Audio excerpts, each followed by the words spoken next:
what fun it is to ride in a one-horse open sleigh. Hey! Jingle bells, Batman smelt, Robin laid an egg. The Batmobile lost the wheel, and the Joker got away.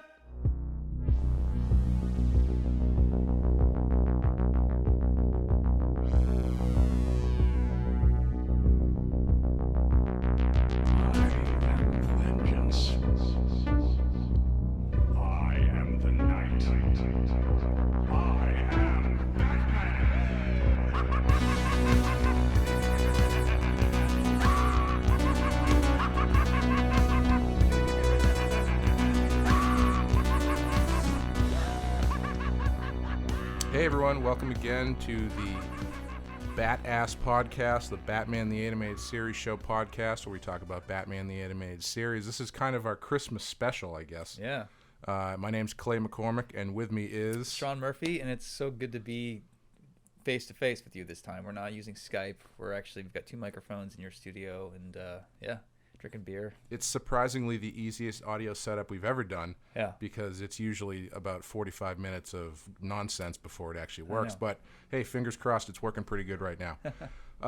So we finished up the first season of Batman the Animated Series, and everybody, well, those who listened to it seemed to enjoy it.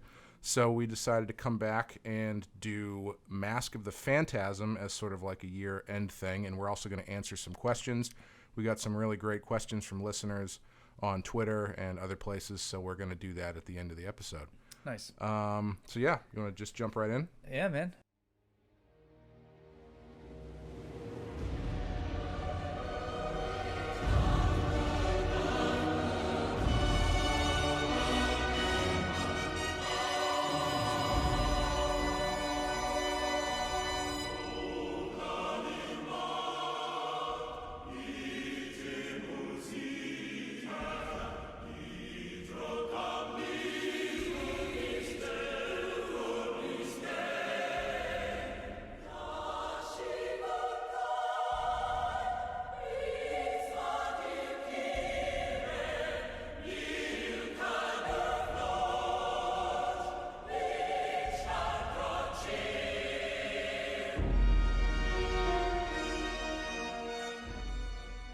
I just saw this recently with my wife for the 25th anniversary. Oh, you saw it in the theater? Yeah. Excellent, For the second time. Ooh. 'Cause I was there in the 2 weeks that it came out in 1993.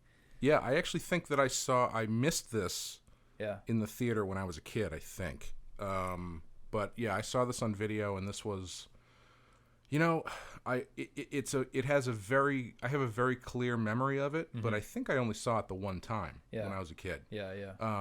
Or maybe that's because I rented it once and watched it 14 times before I returned it, but I never owned this movie. Did you rewind it before you returned it? At the time, probably not, because I was probably like... But it was a VHS. 7. Oh, absolutely. Yeah, absolutely VHS. Luckily, I got this... I recently got the Blu-ray set of the entire Batman series. That's right. Yeah, I forgot. And this came with Mask of the Phantasm and Sub-Zero on Blu-ray, which I've never seen Sub-Zero, so I'm looking forward to doing that eventually. I like them both a lot. I know them both pretty well. Oh, good. It's funny, on my website, what I did is I bought a bunch of old Phantasm VHSs, and the design is really great. There's basically a negative shape of Batman's face, or head and cowl. And what I've been doing is sketching his face in the negative space. Nice. And signing them and selling these things for like $50 online.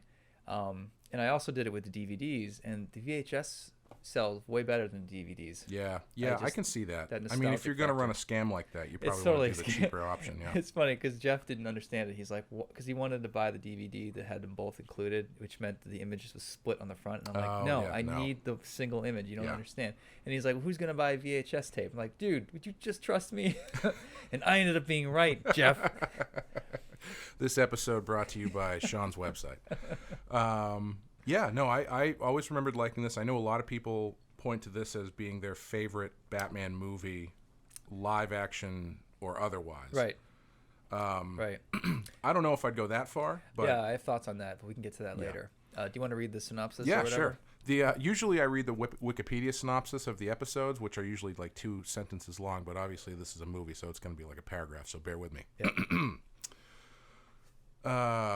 Batman, the costume crime fighter who prowls the night skies in Gotham, I probably could have edited this down a little bit, soon finds there's another vigilante in town knocking off prominent mob figures. Despite the scythe-like blade for a hand, a mechanical voice, and the cloud of smoke that follows the figure wherever it goes, the police and outraged officials mistake the homicidal crusader for Batman himself and demand that the city's longtime hero be brought to justice. Meanwhile, Andrea Beaumont returns to town. She is the lost love of Bruce Wayne, the billionaire playboy who is Batman's alter ego, and was an integral part of Wayne's decision 10 years earlier to don the cape and cowl. Now she is back in his life and is no less a disruption than the return of his old archenemy, the Joker, who has a stake in seeing the annihilation of this new vigilante, whoever it proves to be. This is not a very good synopsis, No. but it is what it is, so here we are. And it was directed by Eric Radomski and Bruce Timm, and the story by Alan Burnett, screenplay by Alan Burnett, Paul Dini, Martin Pascoe, and Michael Reeves. And I think that's sort of indicative of the movie as a whole, creatively, where it seems to be they brought everybody in on this one.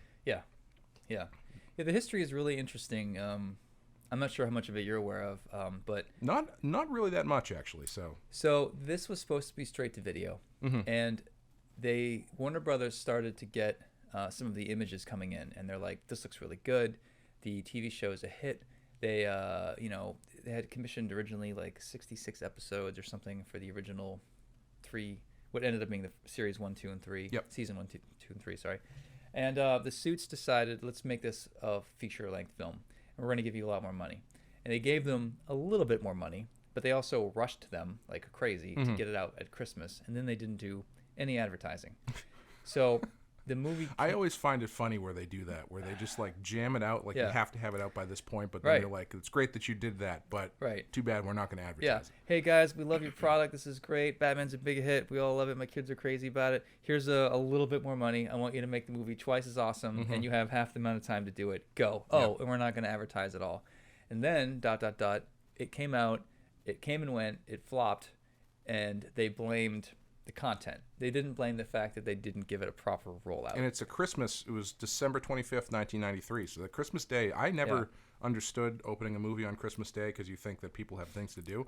But they do it all the time, and they tend to do pretty well. I didn't think you would sell TVs at half price Thanksgiving evening at 12 p.m., but people were waiting outside freezing their balls off to buy that shit. Yeah, that turned it... Well, I think you do something...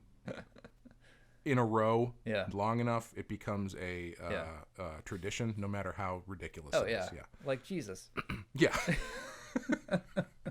Well, it is a Christmas podcast, so we may as well just dive into it. Go in peace, my son. Well, it's funny. You actually texted me the other day when you were in the middle of writing White Knight 2, and you texted me. I never thought I would spend so much time thinking about a fictional character, and I wanted to write something snarky back about Catholic school or something. But I almost had a Jesus joke too. I'm like, man, I spent all my day worrying about somebody that doesn't even fucking exist. I'm like a super religious person. I wasn't sure if the joke would land on text, so yeah. Well, it's nice to know you had at to least say my joke. It's nice to know that it was in the air anyway. It's a shame that this didn't do well and they blamed it on the content because I think as far as a feature-length Batman cartoon goes, it's pretty great. Yeah. I mean, I'm gonna just jump to my ending anyways. I'll say this is like a solid B+, A- of Batman book. I think it had a few issues that probably could have been easily fixed, but I mean, for me, this gets a lot of points for being so ambitious because they got rid of the you have to like filter cartoons if it's going to be on TV. So they got to, like, for example, Joker actually punched Andrea Beaumont. You never see a girl get hit in the cartoon. So they got to go a little crazier. I don't think they swore in this, but you heard like a few, like, for the love of God, or Jesus Christ, I'm trying to stop laughing. It was definitely more violent and more adult. Even took my wife by surprise. The big thing that stood out to me on that front is, on the previous show, on the previous episodes, we've talked about how the Joker in the cartoon feels kind of neutered. Yeah. In this movie, this is definitely the scariest, most intense version of the Joker they've shown. Yeah. And he's not like overly violent, but it's just what he's doing is shocking enough. I think because it's in the context of this show, that it really jacks him up a little bit. Right. Yeah. And even they give him this backstory. For a movie that's about a story happening now, but they take the opportunity to tell not quite an origin story about Batman, but a little beats. Yeah. They do the same with the Joker without giving away his origin, which I like because you probably won't like to hear this, but I don't really care much for Joker origin stories. I don't really care much for the Joker. Okay. I'll do you one better. Yeah, I don't know why I used him in White Knight. I always hated the Joker. I felt like I think I should do him my way. Maybe I can tolerate it. But it's funny, let's forget that this was a movie. Let's say you were writing and drawing a Batman story. If you pitched this to me, I would say, I like where you're going with this. I like that you're doing a origin story on Bruce. But you have this Phantasm character that no one's ever heard of. Andrea Beaumont, which is interesting, but no one's ever heard of her either. And you don't have the Joker in it until basically the end. Yeah. It's such for a feature-length cartoon, it's so ambitious. I'm shocked that they didn't go with a more recognizable poster or more recognizable character to go with, Yeah, it's kind of funny that they pick this random new creation because that was always my biggest pet peeve with comic stuff before like the modern era of comic book movies. Yeah. Anytime they did a live action comic TV show or sometimes even the movies, looking at you, Superman, instead of picking one of the many, well-known villains that they could exploit, it was always some bullshit like kind of close to a character but not really. Yeah. And in this one, they do that. Like the Phantasm is kind of similar to a character called the Reaper who showed up in Batman Year 2, which I've never read, but that was the first appearance, was it? I think it was. Okay. I think so. I have never read that, but I read the synopsis earlier today, and it very much feels like a Batman story of the time because it feels like an Image Batman story where it's the Reaper's killing everybody and Batman uses a gun. How many times are we going to be shocked that Batman's packing heat? Yeah. The new stuff that I saw Jock draw, they're really amazing covers. With Batman's rifles and shapes sticking out of his back. It's awesome. But it's just not shocking anymore when Batman loses his shit and starts packing heat. I'm surprised it hasn't happened long ago. But yeah, the Phantasm it's surprising that they went.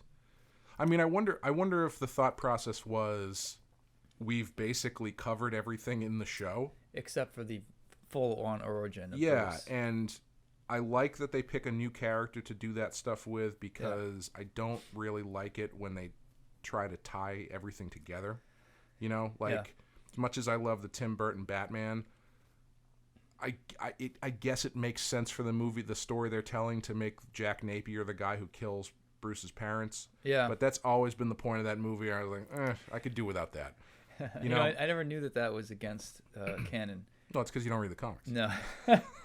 I was drawing Batman Scarecrow Year 1 back in 2005, and I had a flashback to when Bruce's parents were killed, and I drew it as two shooters,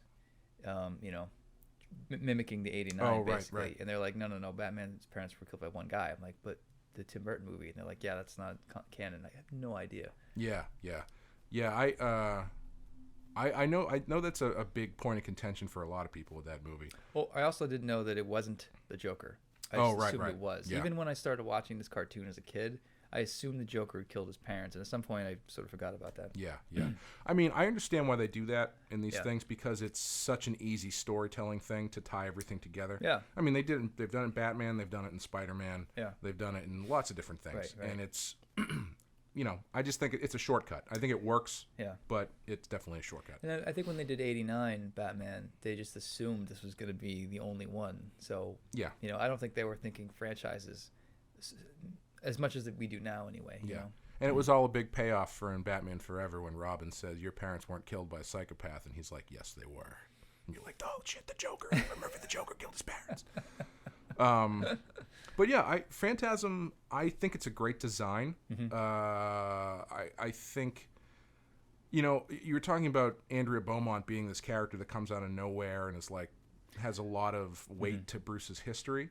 And weirdly, the thing that I think makes that work is that early in the movie, when he's hanging out at that party, he's interacting with these women, and they're all kind of like fawning over him. Brucey. Yeah, and the one guy's like, Bruce, seems like you're just, you're having relationships with these girls because they're never going to want to settle down or something like that. Where it's like they clearly define the fact that he is not interested in women. Yeah. Or not interested in getting married. Right. So when you find out there's this other girl that he proposed to, she instantly has some weight behind her, even though you've never seen her before. Right.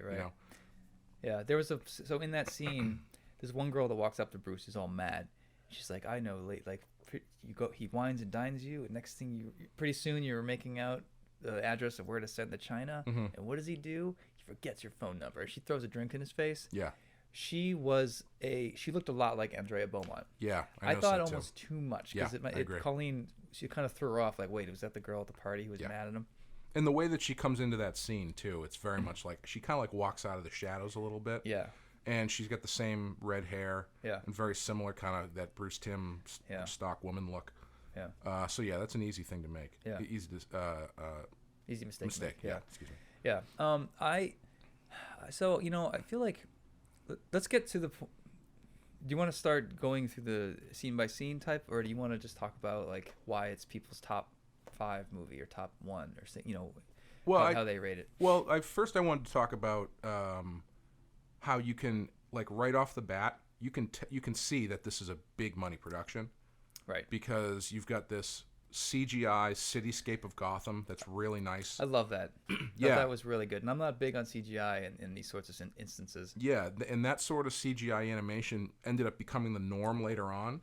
But they didn't do anything like this in the show ever. Right. The show is just like hand-drawn backgrounds and stuff, and this was a nice sweeping shot through the city. But it looked like it matched the airbrushing they did. Like somehow it didn't feel like it was separate. And the big score by Shirley Walker, I mean, it was just boom. When we arrived at the theater recently, and the choral production of that's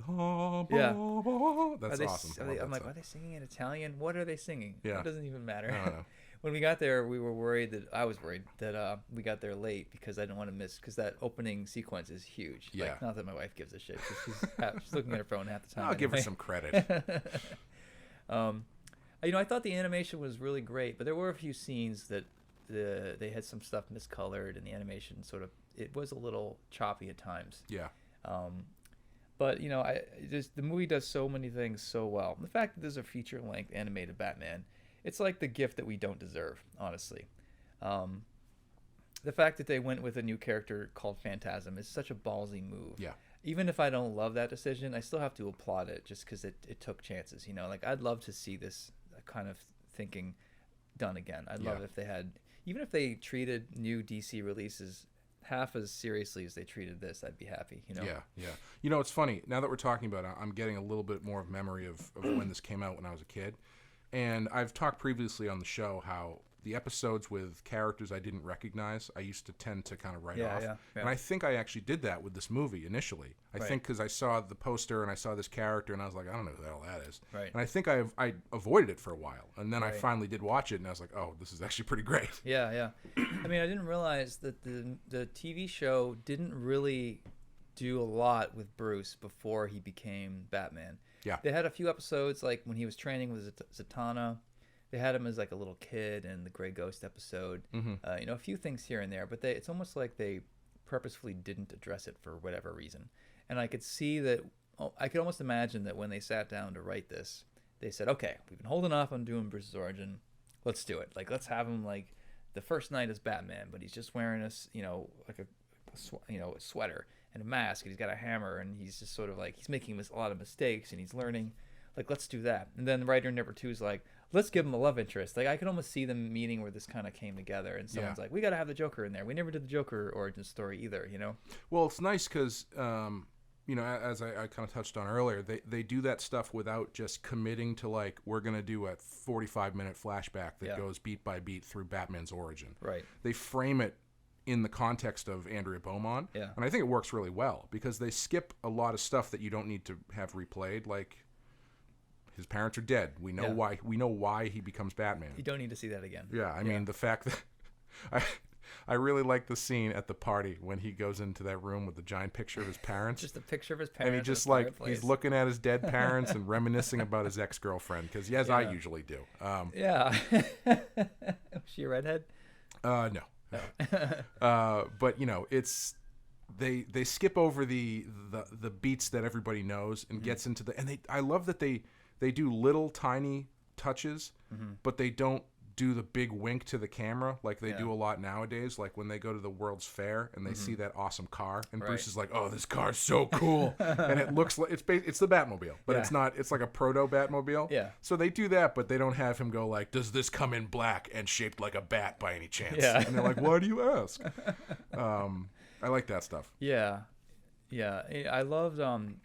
There's one moment where Bruce is. He's not Batman yet, but he's fighting crime. He's on top of a truck on a highway. Yep. And you see Bullock and Montoya as rookies almost. Yep.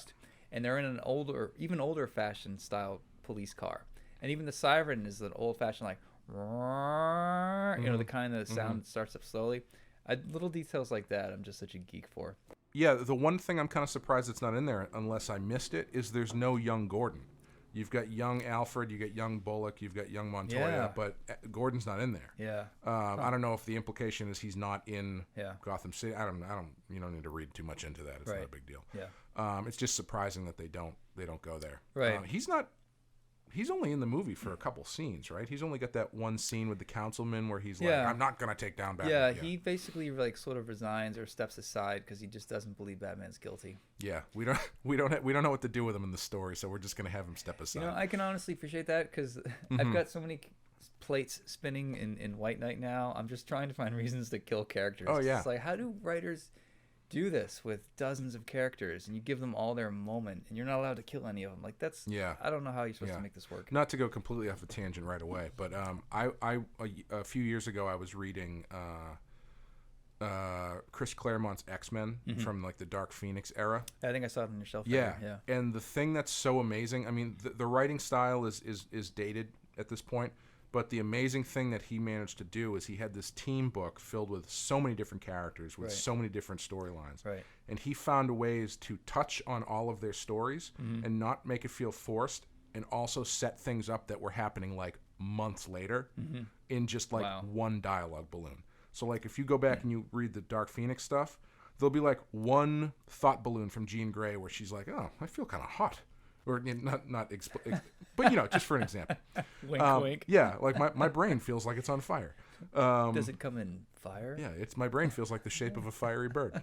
But it would be like that little thing. If you're reading it all in a row, you're like, "Oh my God, he set this up just in a stray thought balloon." Yeah. And he manages to keep track of all this stuff, and it's very impressive. So that's a skill that So to write a one-off or like an Elseworlds or a little contained series that you don't have to worry about how many tangents it has into other books, that's one thing. But to do what Scott Snyder does and to write, Batman Metal, so you write your book, and then you give other writers things to do around you, and then you coordinate which book reveals which plot point connected to your book, assuming they all get done on time. Like that's amazing, and that has nothing to do with not really like writing, being a wordsmith and being like a writer. It's more to do with just being an amazing scheduler, and you could argue that they're sort of the same thing. But I'm doing a side project right now. I'm writing something for another artist. I'm trying to coordinate with something with White Knight. I only have 2 books to worry about, mine and his, and I'm already like freaking out, like, oh my God, where's this gonna line up? Like if I change the Curse of the White Knight, is I gonna screw this up? Like, oh my God, like I can't imagine doing that with 4 other books, 12 other people, flying to California to like work these things out at summits. Like this is not for me. I would love to be a fly on the wall in some of those big writers retreats that they do at DC and Marvel, where it's just like everybody who's working on the main books gets together and they just hash out what's going to happen for the next year, and who's going to, like you're saying, who's going to handle what, and like how this is going to tie in. But at the same time, I feel like it must be frustrating to a point. If you're writing Moon Knight, and you just you're off writing Moon Knight, and then they're like, okay, that's great, we love what you're doing, but these middle 3 issues that you wrote, they need to be changed because they need to tie into this like galactic crossover thing we're doing. No, I knew a writer who was doing that, and the main writer, I won't say their names. The main writer was the big name, and he was like a B writer at that time. This is years ago, and the A writer was late. So my friend was like, I don't know what to do. This guy's taking forever. And DC kept saying, well, you know, you need to listen to him. You need to listen to him. And then my friend was like, what are his sales? What are my sales? You know what? From now on, he listens to me. Like, he put his fucking foot down. That's impressive. Yeah. I don't know a lot of people that would have the balls or the ego to do that. He was fired, right? No. Yeah, I forget how we got on that tangent, but yeah, the wink winks to the camera. The small moments like that. I love there's a motorcycle fight scene with Bruce Wayne, and one of the motorcycle guys is clearly Marlon Brando from The Wild. Yes, he's got that kind of fat face. Yeah. And the hat, I think. Is he wearing the hat? Yeah. Yeah, I think so. And the chain. When he swings the chain, it's in a perfect circle, which makes no sense. You know, that's one of those sequences where you were saying in some places the animation gets a little choppy and the coloring. They definitely brought the A-team together for a lot of those action sequences. That scene's really great.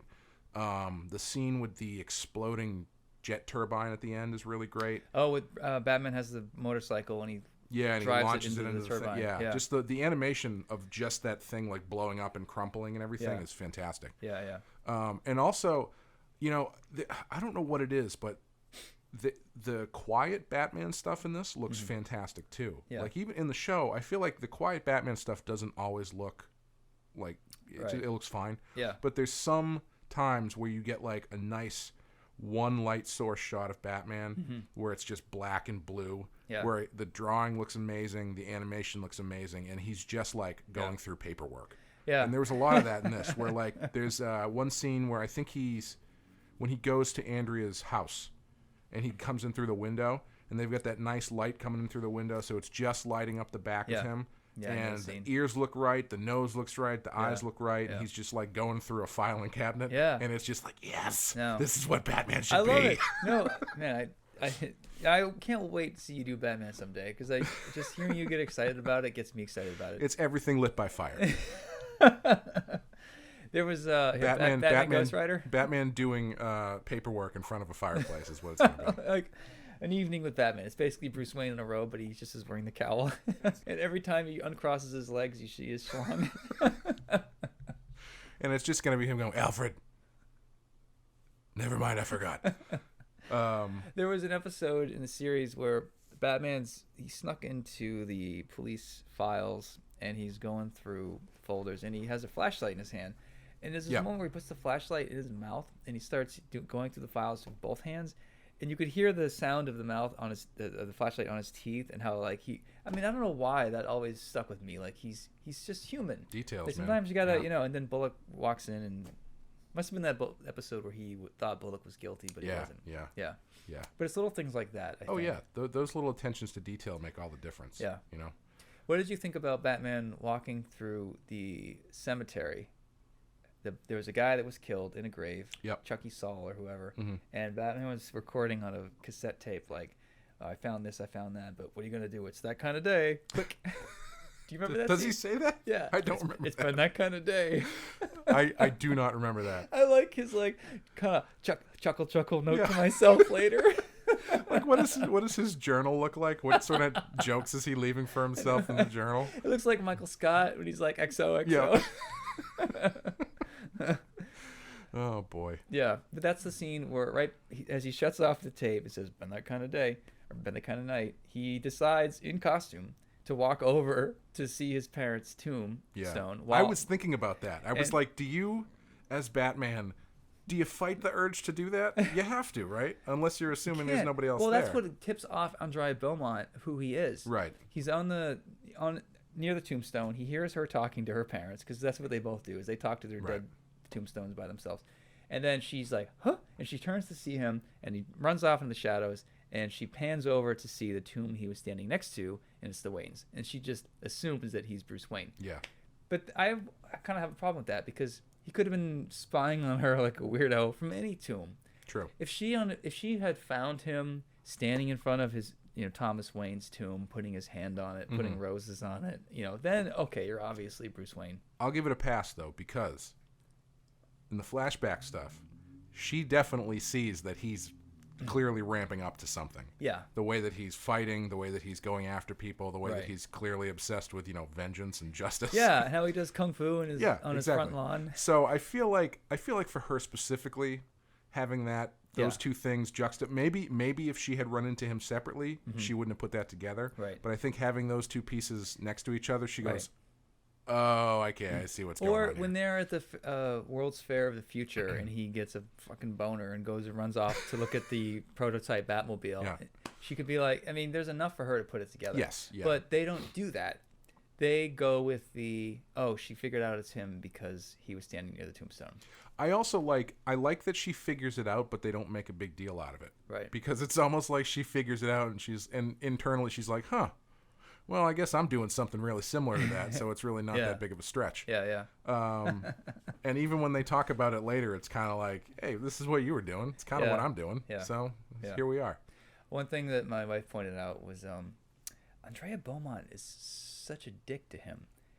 She didn't get dumped because he wanted to be Batman. Right. She left him. Yep. And then he decided to become Batman. Mm-hmm. She flies back to Gotham, and she's in the plane talking to, I don't know, the snake. councilman? Yeah, councilman. Yeah. And she's got a magazine of Bruce Wayne, Fortune, whatever, and she's like, oh, don't worry, ancient history.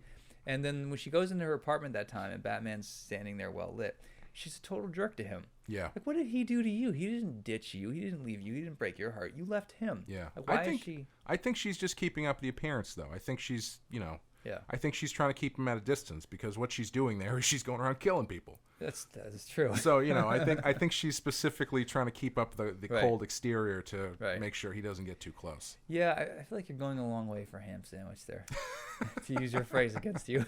That's fair. I mean, that's all right. I love it. I want to love it. I feel like there's a couple of things they could have fixed very easily. So the big elephant in the room. Mm-hmm.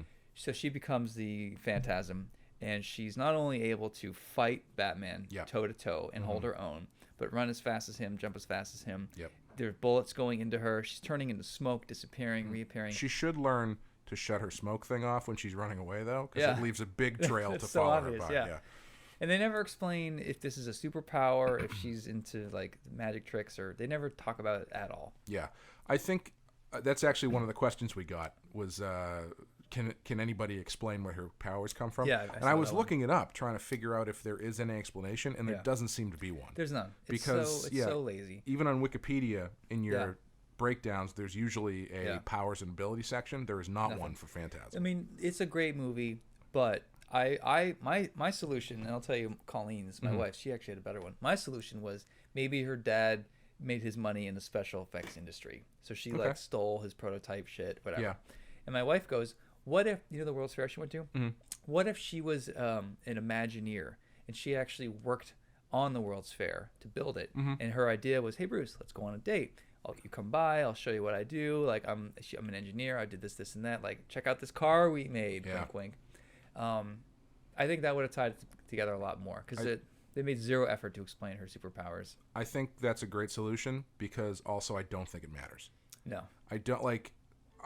I think the bigger problem with her powers comes at the end when she just disappears with the Joker and then she's just alone on a boat and the Joker's not there and the Joker's clearly not dead. Yeah. Like, we don't know what happened. We don't know if if they just shook hands and went their separate ways or what. Like, Batman's pleading with her and she's like, fine. And she disappears with the Joker and he's like, wait a minute, how are you doing? Like, I'm a magician. Yeah. I don't know how the hell that works. Yeah, I think that's where that stuff becomes a problem. Yeah. I don't necessarily think that they need to explain it, but I like Colleen's explanation a lot. That would be, I mean, you wouldn't have to change much. You just write it right into that scene. A few lines. Yeah. It could have fixed. That's what's so frustrating is you're like on the brink of an almost perfect movie.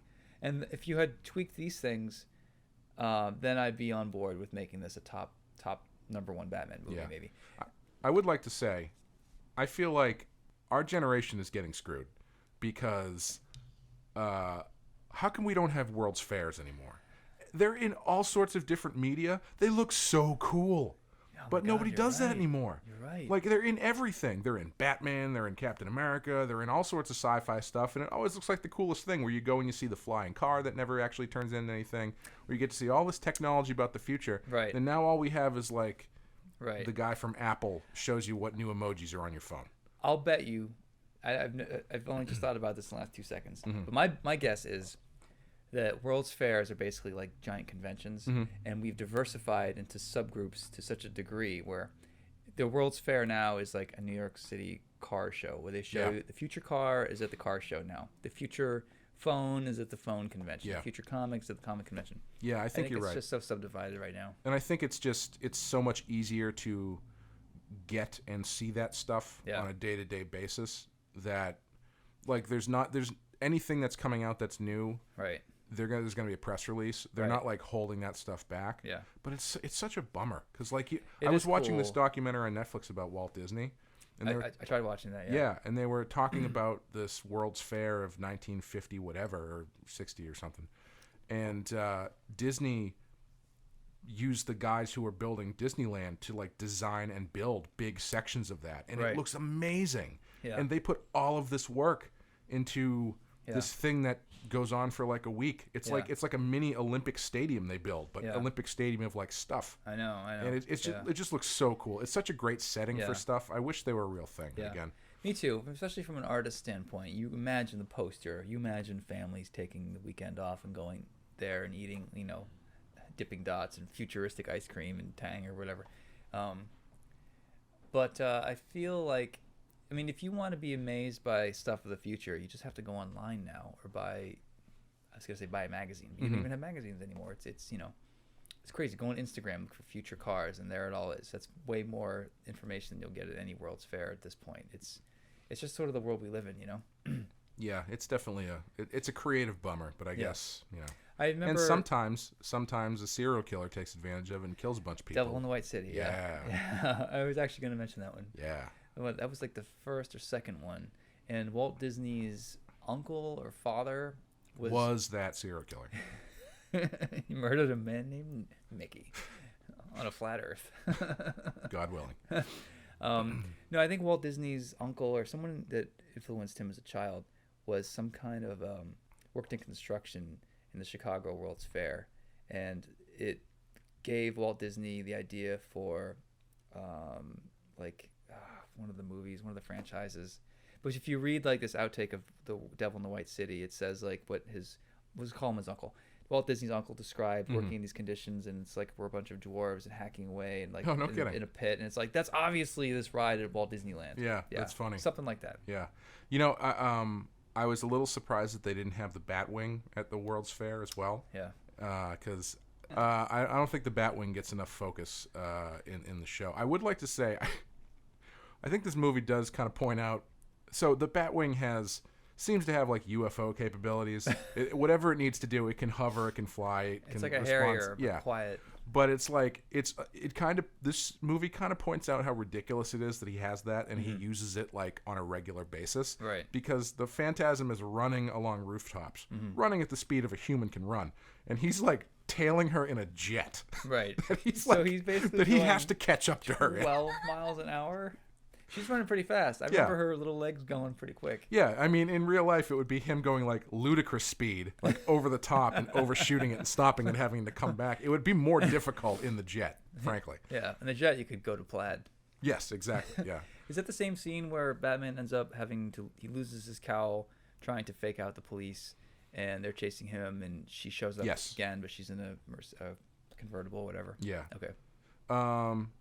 So nice save. To talk about the ending or the end sequence, you're saying that how it is kind of weird that the Joker comes in so late, and I wonder if the whole stuff with that guy, the mobster, ending up being the Joker was kind of like a last minute save, or if not a save, but like an excuse to make the Joker not completely seem like they're just shoving him into the movie. Right. Because he does come out of nowhere in like the last third of the movie or whatever. Well, he's there without makeup. You could argue from a writer standpoint that like he's in these scenes, but he's not wearing the makeup. So in hindsight, he's there in all three acts, but you don't really register it as a viewer because they did such a good job of hiding him. Yeah. And I like that they did. I like that Batman has like a photo and he's drawing in pencil like a smiley face over Joker's mouth or something like that, and he figures it out. Yeah. Yeah, I'm sure there are better ways to handle that, honestly.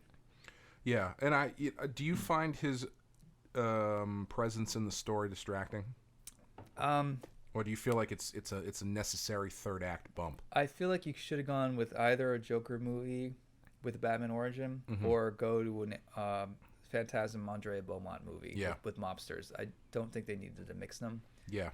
But, I mean, hey, there's a way to make it work. Yeah. I mean, I think it's the thought process is probably we're making a feature length film. Yeah. We have to bring some of the big guns to the show. You know, we can't just. Oh, I get it. Yeah, totally. It's not. It can't be 2 hours of Rupert Thorne. Yeah. You know? Like, who the fuck is the Phantasm? Why isn't the Joker here? Just do a Joker movie. Right. Yeah. I can imagine that meeting. Yeah, and I'm never gonna be disappointed by the Joker in the show because Mark Hamill is consistently great. And again, they write him very different. Well, not differently, but they turn him up a little bit in this, and I think it works really well. They make him very scary and very effective. He has scenes where he's in the House of the Future with this robot woman who's constantly cutting a salami. She's got a giant rusty cleaver in her hand, and he's like pinching her cheek and like making like sexual innuendos, and no one's even around but him, and they spend screen time on this. And, like, that is amazing. I love that because I was thinking the same thing. Like the Joker, he's always looking for an audience, and it doesn't matter who it is. It could be a robot. Yeah, he's gonna be throwing jokes at whoever's in the room, and if there's no one in the room, he's gonna throw them at himself. He's basically banging the droid from the Jetsons. What's her name? Oh, I don't remember. Yeah. Are you surprised Harley's not in this? Because I feel like this was '93, so this I actually think this was right after the first season. Yeah. So this is not quite. Harley hasn't quite. No, they had Harley. I mean, she was there, but I don't think she hadn't risen to prominence the way she does later. I don't think. Well, they did all 60.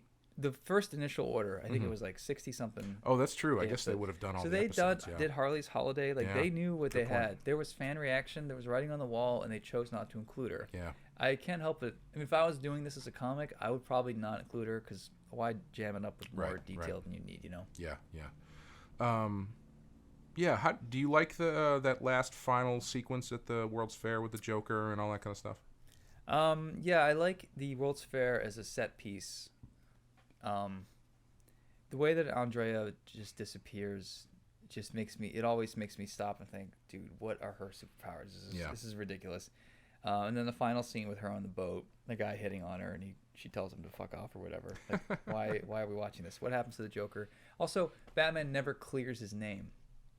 Yes. Yeah, it's the same problem with Batman Returns. Yeah. Batman's framed. He never actually shows footage that clears his name. You just assume he did it off camera. Yeah. I guess that's a you can probably assume that's going to happen at some point. You got to show it though, man. Yeah. Like classic screenplay. I feel like you generally should. I don't know. Well, yeah. I guess I would say that's a case by case basis for me. Because well, even if the cops show up at the last fight scene, the cops show up as Andrea disappears, and they see Phantasm, and you see one cop go, "Oh, that's all you need." Yeah, that'll work. Yeah. I can see why. Conversely, that they don't spend the time on it because I think emotionally it's not important. Because it's, Batman is Batman. He's always either wanted or his name being cleared. So it's going to happen eventually. Right. And the thrust of that scene is not Batman has to clear his name. It's Batman dealing with Andrea and the Joker and stuff. So I can see why they didn't. But I think you're right. Yeah, you could definitely. Because as it stands, Joker and Phantasm are both gone. The cops show up. Batman is just there in a completely destroyed World's Fair. And they're going to be like, I think we should arrest Batman. Yeah, that would help. What was the other niggle I had with it? It's funny. So I'm doing the sequel to White Knight right now, and you're helping me out. And for the past week, Clay and I have been passing back and forth texts and emails and, communicating 6 different ways. And I had a space in the script where I needed Joker has something that Batman needs in Curse. And I could have it take place anywhere. Someone needs to raid Joker's things at some point. So I started thinking like, what could I do? Maybe like a good Easter egg, whatever. And I locked in on Phantasm. And I thought, well, what if they found it in the rubble of the House of the Future or whatever? And it's a scene that I actually ended up cutting. But it's weird, like when you have that space in your story to do an Easter egg, how Easter eggy do you let it get before it becomes distracting? Right. You know? Yeah. And one of our listeners on Twitter was all about Andrea Beaumont, and he's probably listening to this right now, yelling at his radio, like, "Put her back in." Well, I mean, to kind of, get into a little bit about what we talked about is, I think that Easter egg would have been great, but you in the script had called her out by name, and I think at that point in your story, in what you were trying to do, calling her out by name now puts her into the story. Yeah. And that's not something that you necessarily needed at that point. You're right. Yeah. Yeah. And I actually, I mean, since it's cut, it's not a big deal. But Bruce is asking something. Leslie Tompkins has a memory, because Leslie Tompkins was like a first responder after this giant explosion in Phantasm. Was my idea, and it starts off with like, she's like, "Do you remember that big explosion at the World's Fair?" And he's like, "Oh yeah, the time that I was looking for Andrea Beaumont." Yeah. And I sent it to you, and I made a note like, "Is this totally ridiculous? Like, I'm flagging this already, so you don't have to." But yeah, I never knew. It's hard to know like how to handle that stuff.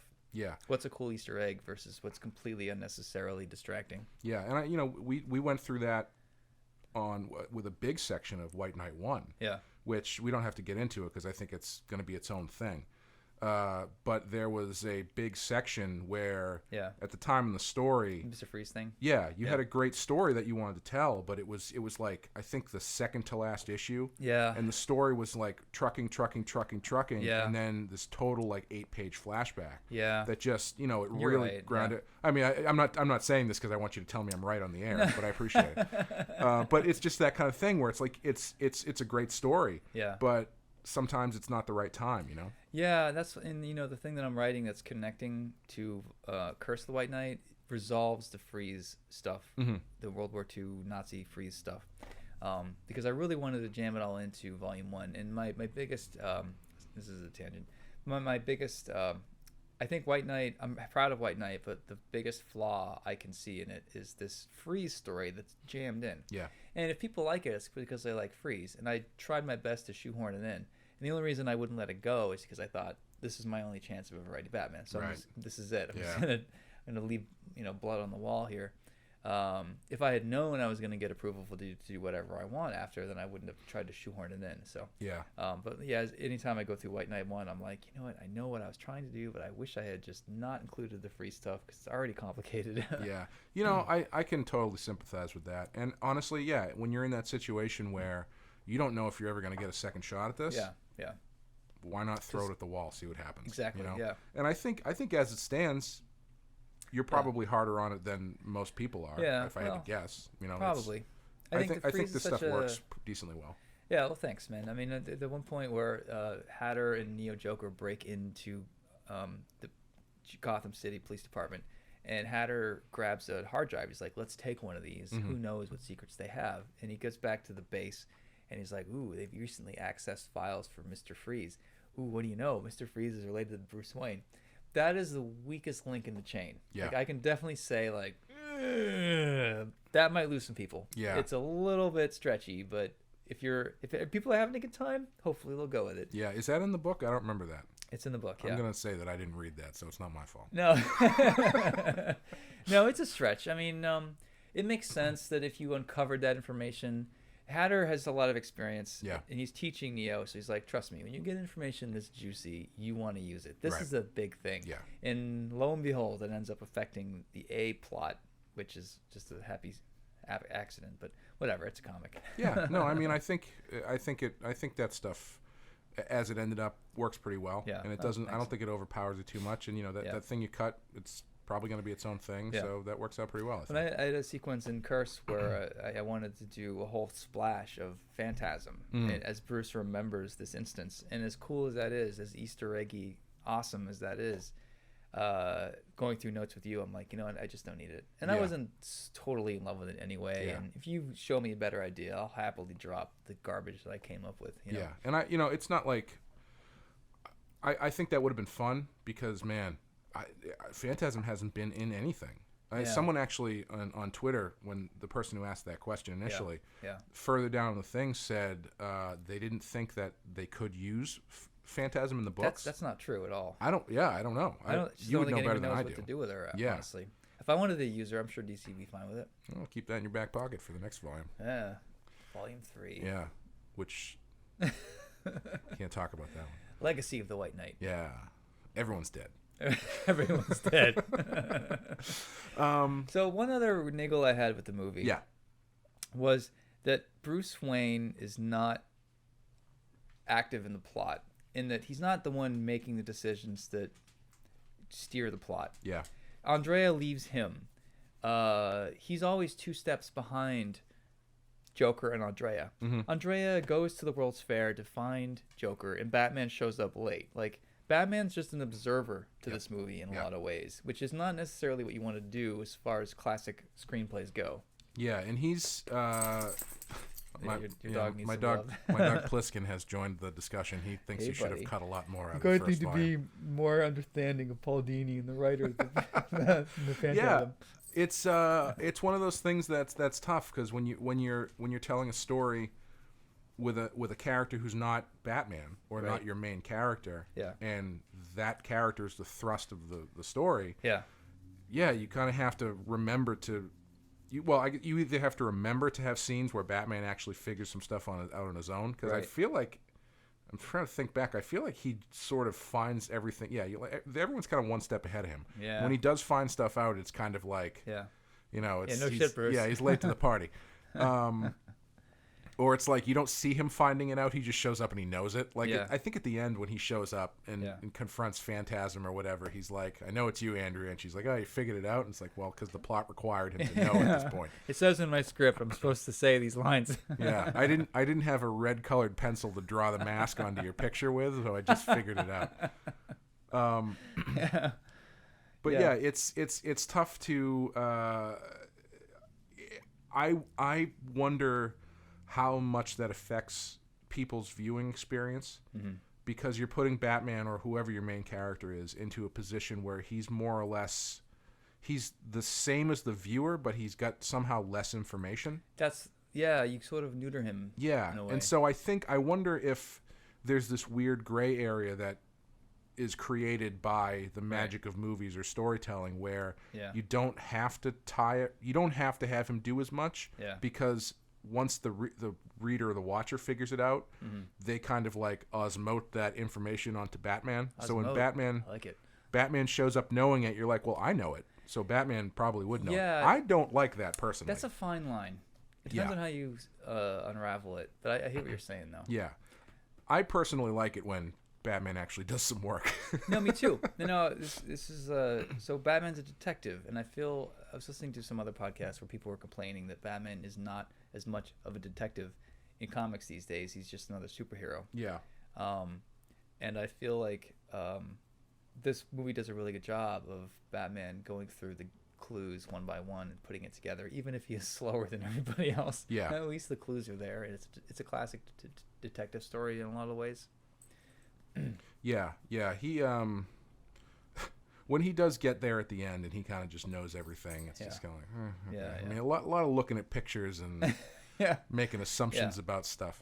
I mean, I have a point in my newest script where Batman, he goes like issue 1, 2, and 3, he's slowly figuring it out, and then issue 4, he shows up to the GTO and he's like, "Here's what I figured out," and he's got like this whole historical like unraveling of how Gotham was founded, and it does make sense, but it's like, whoa, you are the world's greatest detective. Holy shit. I mean, but you don't keep pace with him enough. Like, he basically disappears. He stops investigating at some point, and then he shows up, and he's got a ton more. Yeah. And even though it does track, it is a little bit jarring, because it's like, wow, you are a detective. Yeah. Hopefully in a good way. Just have a scene where someone asks him about that, and he's like, "What do you think I do?" Yeah. "What do you think I do when I'm not hanging out with you?" Yeah. I read a lot of books. Yeah, that's true. You should do a whole issue. Your spin-off issue for Volume 2 should just be Batman in costume at the library, just like going through books, just like licking his finger, turning the pages, getting led into the room where it's like the old tomes. You know, don't show what he's reading. Don't show what he's reading. Just do 22 pages of you watching him read a book. Actually, this sounds a lot like my thing of him doing paperwork in front. Let me draw it. Let me do this one. Every time you turn a page, he turns a page too. Yeah, Super meta. No, it's funny. I was trying to I need to have one more scene in Curse where a Batman and Harley are fighting about something, and I want to have Harley like point out how crazy Bruce is at this point. And I want him to have this like monologue of like, you're right, like I can't shake someone's hand without thinking about how to break their elbow. Yeah. Every time someone touches me on the shoulder, I have to fight myself from flipping them. Yeah. Every spare moment I get, I'm looking at like how modern cars are built in case I ever need to take one apart in the street in the middle of a fight. Like being me takes like I should have a team of 10 people just feeding me information. I don't have time for real life.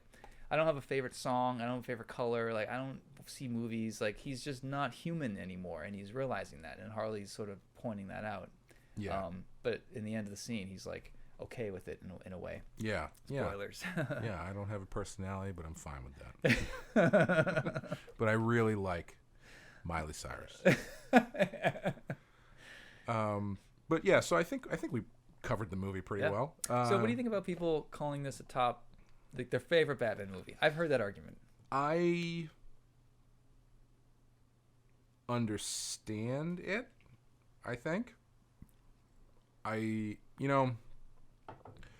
don't know if this movie is a better Batman than the show is. You know what I mean? I agree. I think when people say that the cartoon Batman the Animated Series is their preferred Batman, I get that. Yeah. Because, kind of that's part of what we're looking at here is like why that is. And there's lots of things along the way where the way that they define Batman, all the different villains they use, very definitive,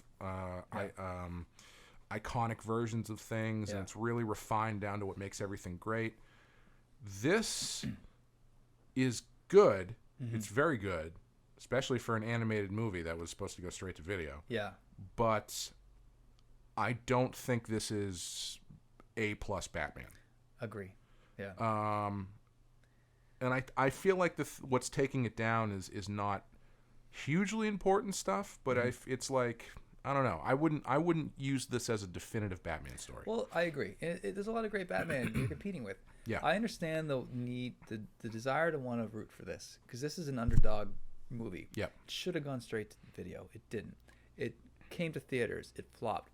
Siskel and Ebert waited years before they retroactively watched it, and they gave it 2 thumbs up. And they were like, "Oh my God, we're so sorry. This came out in the theaters. We didn't see it, but we both loved it. 2 thumbs up." And back then, that mattered, Right. Back before everybody and their cousin was a movie blogger. I know, right? or before everybody had podcasts. A bunch of assholes with podcasts. So I want to root for this movie, and I want to see more of these movies, and whatever I have to do to get them, I'm willing to do. But the Keaton Batman is way more ambitious. Yeah. And it's, I think, way more successful. I mean, you and I were jousting on texting the other day, trying to outquote each other on Keaton. Don't even try. Joker line. Yeah. Even like the Take you to school. Kevin Nolan movie, with Heath Ledger. I mean, Chris Nolan. Kevin Nolan's the artist. I always do that. I mean, that movie is trying to accomplish so much. Yeah. I mean, it goes out of its way to find a way to put 2 ferries in the water. One's gonna explode. One is filled with criminals. One isn't. And it's like that takes so much to pull that one scene off. Right. I do love Phantasm, but I feel like you need to judge these things on a curve, and Nolan was trying so much and pulled off so much successfully that has to be my number 1 or number 2 with Keaton. I would say this is like this is a top 5 Batman movie for me. Yeah, I love it, but a lot of people love this so much that I do have to say I think it's a little overrated. That's fair. Yeah, I would agree with you. I think it's tough for me to call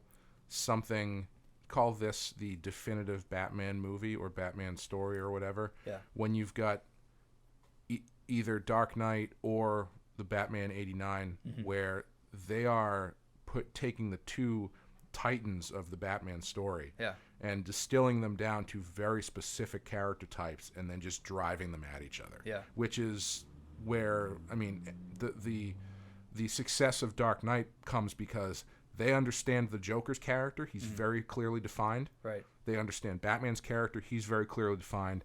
And they just put them both in a cage together and see what happens when they hit each other. Right. And that makes Dark Knight a very iconic Batman story. Right. And say what you will about Batman '89, I would never say anything bad about it because it's I'm with you on that. Yeah.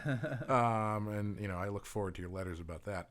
But like it's just visually, it's everything that it is Batman. Yeah. Like you can't look at Michael Keaton like a shot from that movie where they've got the light hitting him the right way, so it casts the shadows on the face, right, and you get the smoke behind, which defines the ears and stuff, and like you can't go, I like Mask of the Phantasm better than that, right? I mean, the Joker is just the definitive Joker look, and it's just it's great, and it's just it's. I want to say it's a personal preference, right? But there's a reason why it stands the test of time, though. Yeah. This is always because when you and I started the animated series podcast, we were wondering, is this just timing? You and I are the right age to appreciate Batman 1992 when this came out. 5 years, 10 years from now, are people going to have like Brave and the Bold podcast claiming that that's the best one? Maybe. But probably not. Like I do think there is something different about this. Yeah, there is. I think if an alien landed and the alien said, "Show me the best Batman on TV you find," I would say, okay, watch Michael Keaton. Then don't watch the second one. Watch the animated series. Then watch Batman Beyond. Watch some of JLA because there's some Batman in there. Yep. Watch the first and second Nolan movies, and then I'd be like, play some of the games. You're done. Then this alien would be like, dude, I asked for definitive. That usually means one. Sorry. I also really like this. I really like the scenario where an alien comes down and like the government greets him. He's like, we have so many things we'd like to tell you about our culture. And he's like, no. If you could please direct me to the best Batman story. He is a legend on my planet. Hey, there you go. That's a good, maybe White Knight 3, right? The Invasion of White Knight 3. Oh man. Yeah. No, I would agree with that. Do you? I mean, just to wrap it up, then I guess. Do you have a section of this that you'd like to draw, or rework or whatever? I think maybe the obvious answer for me would be that scene where Batman's running from the cops and Andrea picks him up and saves him. Yeah. That might be the action sequence, if not the end. Yeah. But the moment where Batman first dons the cowl and Alfred's there, and when he turns towards Alfred, he's all in silhouette, and Alfred is genuinely frightened when he sees Bruce. That's a really nice like moment-to-moment type shot in pages that you could do. If you had 5 pages to just do that like artistically as possible, I think that'd be pretty neat. Yeah. Yeah. How about you? I would pick probably anything with the Phantasm because I've never drawn the Phantasm. Yeah. And I don't know why more people don't draw the Phantasm. Like I don't even see fan art of the Phantasm. Like people, lots of artists we know do all sorts of different drawing, Batmans and blah blah blah. I don't see anybody drawing the Phantasm. Yeah. I should corner that market before I get sued. Before I forget, one thing I did uncover was so they had action figures released for this movie, like Kenner, and the action figures were released weeks before the movie came out. And the Phantasm had a removable mask. Yeah. Otherwise, Warner Brothers did a really good job of not spoiling the ending. Yeah, yeah. So yeah, I would say anything with Phantasm, but I also loved the model city fight where Batman and the Joker like Joker's knocking wearing the hat that looks like a building. Yes, yeah, and they're just like it's so like stupid. A Godzilla fight, knocking each other into the. That would be a lot of fun. It is awesome. That's a good. That scene favors the Joker because it's just so ridiculous. Yes, yeah, yeah. What did you think about the song during the credits?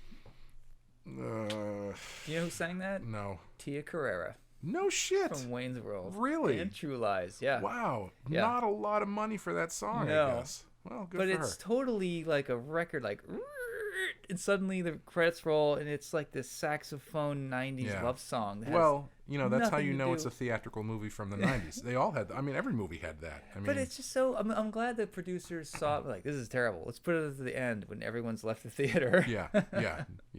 I always found that really interesting how they have, this one pop song that's always, like, the one that kills me is the one at the end of Bram Stoker's Dracula. Yeah. Where it's like the whole movie is just this amazing orchestral music and like some of it's existing music, I think, and some of it's written for the movie. And then you get to the end. And then that's when they play I Like Big Butts and I Cannot Lie. Yes, exactly. No, it's this Annie Lennox song, this like slow Annie Lennox Torch song about like immortal love and stuff. Yeah. And just like, ugh. You know, it's like with Robin Hood, Prince of Thieves, and Bryan Adams. Yeah. Like, why did you? We need a love song. We got money in the budget. Let's I just will say, pay T. Carrera. The music video for that Bryan Adams song is fucking great. I remember as a kid liking that. Yeah. I actually taught that song to myself on the piano. Nice. And I can still play it. Well, next podcast we'll put you on the spot. Can we use the T. Carrera song in this podcast somehow? Yeah, if I can find it, I'll throw it in there. Well, I'll do it right now. Well, after we rate it, we'll give it a quick rating, and then we'll take a break, and then we'll do the questions. So what would you give it? I assume 5? I'm going to give it a 5. Okay. Oh, am I grading it against every other Batman movie? Am I grading it against episodes? I would say grade it within the series. I'm going to go 4 because I know a lot of episodes that are 5s that are tight. I wish I hadn't said that because as soon as I started thinking about it, I was like, I think Heart of Ice is probably better than this movie. Heart of Ice, Almost Got Him. Yeah. Freeze stuff. I mean, Grey Ghost. Those are almost flawless. Yeah. I think this is a 4. Yeah. I'll split the difference and say 4.5. Pussy. I know. All right, we're going to take a little quick break, listen to the sweet sounds of Tia Carrera, and then we'll be right back to answer some of your questions.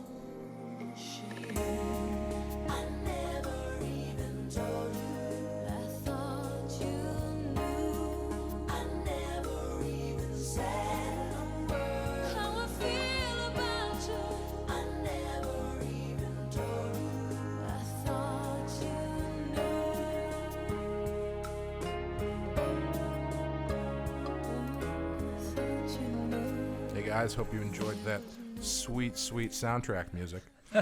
I would love it if they paid her to be like, I'm in love with Batman, Andrea Beaumont, Joker used to not have paint on his face. I don't know, something. Something romantic about, a kiss from a rose or something along those lines. Ooh. That's my favorite left field song for a Batman movie. Yeah. Because that song has nothing to do with anything. Right. But that video is iconic. People love our tangents, apparently. So here's a quick tangent. Yeah. When did you know the Schumacher movies were bad? Not for a while. Because I remember I loved Batman Forever. Yeah. Because it was right in the pocket of, I was perfect age, big Jim Carrey fan. Mm-hmm. Thought he was great. Yep. I loved the fact that Robin was in it. Mm-hmm. I was a little bit put off by the different look, but I was like, sure, whatever. Let's go for it. I could feel there's something wrong, but I still really enjoyed it because again, at that time, anything comic book related, I was all about it. It didn't matter how bad it was. Yeah. I was all about it because there was so little of it. Like That's Mallrats. When was the last time you watched Mallrats? Never seen it. Okay, don't watch it. It doesn't really hold up. Sorry, Kevin.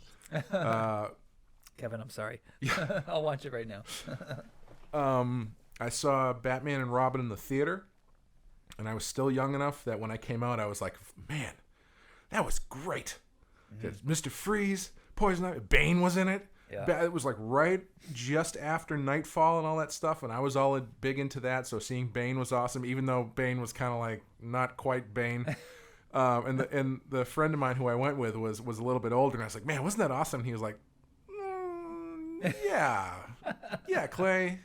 Yeah, that was great. And then only revisiting it a couple years later, I was like, oh, this is very not good. Right. Yeah, my feelings are very close to what you just described. Mm-hmm. Bat nipples, okay. I thought Chris O'Donnell looked amazing. Yeah. He looked like a great Robin. Good suit. Val Kilmer, awesome. I loved him in Doc Holliday and Mad Mardigan. Yep. I was okay with that. I was watching MTV at the time, so, I didn't love the music videos, but whatever. Tommy Lee Jones, of course. I'll see him in anything. I was a big Two-Face fan, although I do remember at the time being really fucking annoyed at the fact that they would never just call him Two-Face. They called him Harvey Two-Face for the whole movie, and it really bugged me because it sounds so dumb. It does. And it's like they didn't figure out that people could put it together. It's a fucking comic book movie, man. I very quickly realized how silly a lot of that movie was. Like when he is when he gets. We've talked about this before. I think we talked about some of this in the Two-Face podcast. When he gets scarred when the guy throws acid at him, he holds a piece of paper up to his face, and then Batman in full Batman costume jumps out of the audience. Well, he was sitting quietly in the first aisle the whole time. Yeah. For more talk about that, go revisit our Two-Face episode. Yeah, so I watched that, and I think I left the theater like, that was cool. And if you had really grilled me at that moment and asked me a ton of questions, I probably would have figured out. I mean, it was cool, but it wasn't the first one. Yeah, I hated the Batmobile. I hated it. Oh, God, yeah. Driving up Ugh. I always hated the Batmobile, but I don't know why. I just, at the time, it didn't occur to me that movies could be bad. Yeah. I was young enough where I thought, well, these people who made a movie, they must know what they're doing. Mm-hmm. If I don't like it, maybe I just don't get it. Yeah. I very clearly remember the first time I realized movies could be bad. I was going to movies, my friend and I, after church every Sunday, we would go to the local movie theater and go see like 2 movies because we figure it's a very poorly constructed theater, so we could sneak around very easily. Yep. And we went to see one day, and then it was just like, oh, that's the next one. It's got people in it that we know. Let's go see that. And afterwards, we were just like, up to that point, everything we had saw, I was like, oh, that was great. Really enjoyed that. And then after that point, I was like, that movie was bad. Yeah. That was like legit not good. Yeah. It was not a pleasurable experience. I didn't even pay for it, and I didn't like it. Yeah. And from that point on, it was like the veil had been lifted. Yeah. I remember I was listening to Howard Stern in the mid-'90s, and he was interviewing George Clooney. And I hadn't seen the second Schumacher. Mm-hmm. What was it called? Batman and Robin. Yeah. And I remember Clooney breaking... When you're doing PR on Stern, you want to promote the thing you're doing. And I think Clooney was honest, and he's like, I don't know why I did this movie. It's terrible. Like, he was just fucking honest. Maybe this was a interview that he did much later. I don't remember. Yeah. But he said, he described all the problems with it. And then, they interviewed Schwarzenegger, and he's like, oh my God, I've never walked on set and felt so overwhelmed. Like, this the production's crazy. Oh, yeah. And but nice to see you, Arnold. The puns. But then even Arnold, who obviously is even as a 16-year-old, I knew, like, when Arnold talks about scripting, maybe you don't listen to everything he's saying. I mean, I love him. Don't get me wrong. And I think that was enough for me as a kid to be like, maybe this isn't a good movie. Yeah. And I didn't even see it in the theaters. I don't think I think I got my driver's license, so I was busy. I think I stopped buying comics at that time because I was busy getting laid. You know how it is, comics people. You know when you turn 16. I mean, I was 18. Which, I mean, frankly, is kind of late, right? Oh, man. Did I mention that we're both, like, doing bicep curls while we're talking about Please don't take this out. Please keep this in. I'm keeping it in. But, yeah, that's when I started to realize that movies could be bad. I remember I rented the Sega game Last Action Hero, and I'm like, this is terrible. I'm like, why would they make a bad game? Games can't be bad. And it was just bad. Yeah. I think that's when I started to get really skeptical about just everything. Yeah, no. My friend who I saw that movie with, his breaking point was Star Wars Episode 1. He was very positive about movies until Star Wars Episode 1, and ever since then he's been the most cynical person I've ever met as far as movies go. Mad at Jar Jar. Yeah, except he loved Justice League, which I still think is a joke. But anyway, that's neither here nor there. All right, so to the questions. Back to the Matrix. Phantasm. Let me unplug from the Matrix here. So we asked you guys for some questions. It's a glitch in the system. Yeah, I know. We asked you guys for some questions if you had any about Batman or the show in general, and much to our surprise, you had some. Yep. A lot of people asked, "Where can I listen to this podcast?" Yes. And if you're listening to this podcast now, congratulations, you're here. I feel like you figured it out. You found the Matrix. Yeah. So we got some from Discord and Twitter, and so let's do a little rundown here. I hope someone has a name that you can't say on air. Oh, yeah. I'm looking forward to getting real awkward. This first one comes from Josh on Twitter, and it says, any pre-existing character you'd want as the Phantasm instead of Andrea. With a bigger twist, Andrea or the Joker. There's more, but I'm going to cap it there. So let's go with the first part. Is there any pre-existing character you think would make the Phantasm a better character if it was not Andrea? Well, I mean, we all thought it was the Joker in some capacity. Yeah. I mean, the Phantasm was animated like a man. I mean, just male proportions. Male voice. Yeah, and then suddenly it was a lady at the end, so I feel like it wasn't even fair because you were not going to guess it. Well, based on the toy, it was Unless a you read lady. the action figure. It was based on the toy, it was a lady wearing like giant football pads. Yeah. Yeah. Actually, makes a lot of sense, actually. So if it wasn't her, and then I guess it would be the Joker, but that would suck because then you would have called it, and it would be just some hood or some gangster or whatever. Yeah. That wouldn't have been as good, I guess. It's funny. For a long time, every time I thought about this movie, I thought that the Phantasm was Two-Face. And the reason that I thought that was because I was getting it mixed up with the episode where with he's the the judge. Yep, Jinx. Which is very similar. Yeah. But yeah, a pre-existing character who would make better sense as the Phantasm. I don't know. If it was Superman, that would be amazing. I was jokingly going to say Lois Lane, but I think Andre Beaumont's voice actress does Lois Lane later, right? Maybe it's Dana Delaney. Yeah. Who is the actress who plays the actress in Tombstone, Wyatt Earp's love interest in Tombstone. Wow. Yeah. Doing a full Val Kilmer. Oh yeah. Yeah. We can just talk about Tombstone for the rest of the film. I can't remember if she does. I'm too lazy to look it up. Yeah. But, she probably does. We'll just go with that. And if we're wrong, we're sorry. Yeah. So for I don't know. Yeah.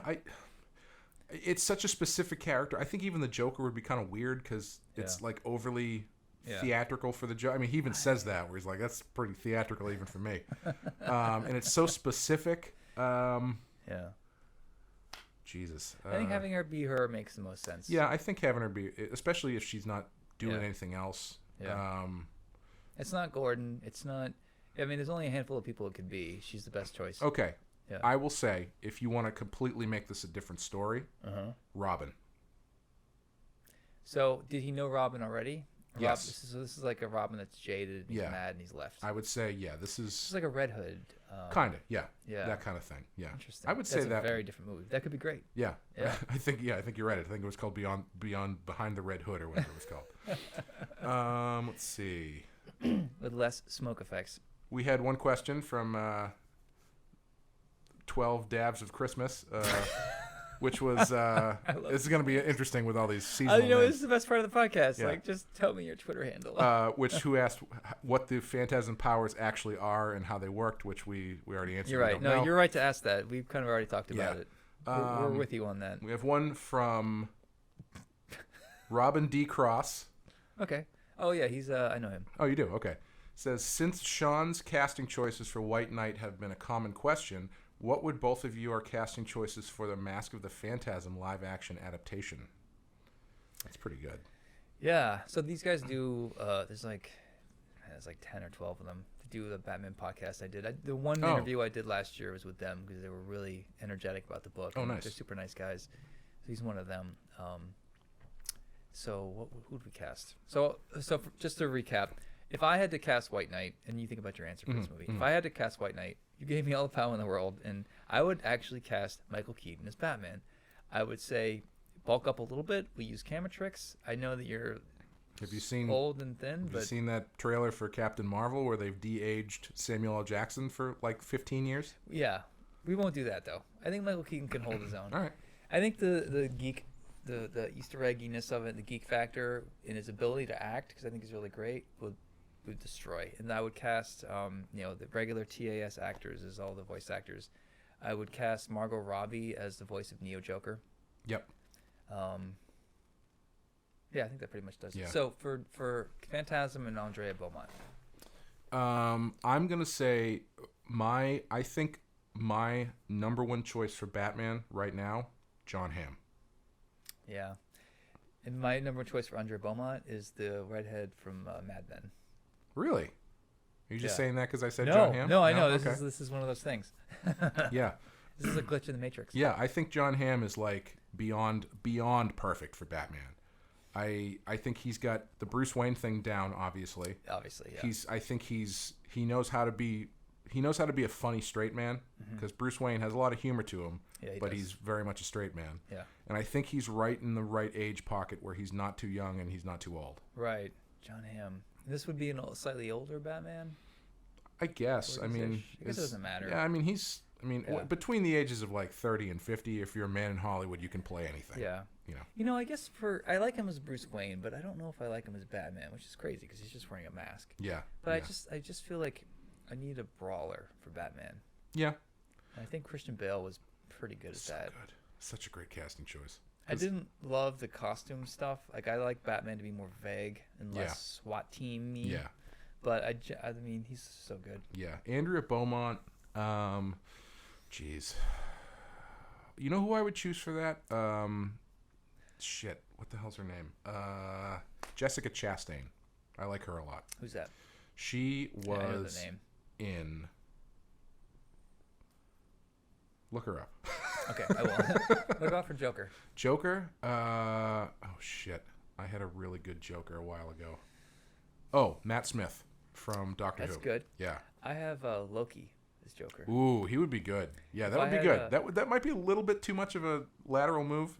Yeah. But you know what? But Josh Brolin's done DC and Marvel movies. A lot of people skip back and forth. Yeah. I also have you ever seen Black Sails?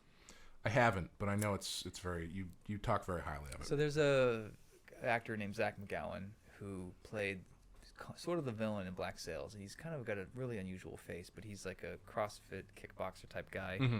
I think he would make an amazing Jack Napier, but he's not known enough to really do it. But I think Loki would be the suits would love that. Yeah, so to speak. Yeah, I would go Matt Smith. I think he would be fantastic as the Joker. My other less commercial choice, who is probably, I don't know, he could probably still do it. I mean, I don't think he's that old.